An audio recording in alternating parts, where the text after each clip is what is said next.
katrops, bali ngayon ay magluluto tayo ng adobong paa mga katrops. Ayan, pinakulo ko na po siya mga katrops at pinalambot ko na po siya. Ngayon maglalagay na po akong mantika sa kawali. Tapos ilalagay ko na po yung sibuyas na hiniwa ko mga katrops. Ito po yung mga sibuyas na hiniwa ko mga katrops. Lalagay ko na din. Ayan po mga katrops. Marami po talaga akong maglagay ng sibuyas pag ako yung nag-aadobo. Pwede nga!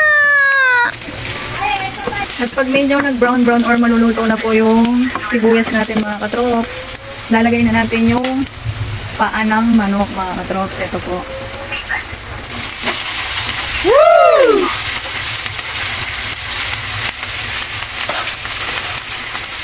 Ito gagawin po natin mga katrops.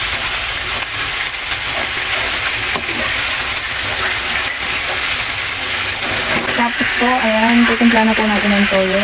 Lantayin nyo lang kung gano'ng karaming toyo. Ilalagay nyo mga katrops. Pwede nga! Tapos, lagyan natin ng suka mga katrops. At ito po ang pampalasa. Lagyan na rin po natin. Tansyahan na lang po yan mga katrops. Tapos po natin nalagyan ng mga pampalasa. Haluhaluin po natin yan hanggang kumulay at matuyo yung ating sabaw or yung toyo. Hintayin na lang natin yan mga katrops. Ayan po pala yung isang lutong paa mga katrops. Bali parang barbecue siya mga katrops. Ito po siya mga katrops. Binarbecue po yung iba. At ito po yung isa pang niluluto nating adobo mga katrops. Hintayin na lang natin silang maluto. Ayun na po mga katrops. Luto na yung ating paa ng manok mga katrops. Ayan. Humihiwalay na po siya sa buto niya mga katrops. Ayan. Wow. Ito po yung barbecue.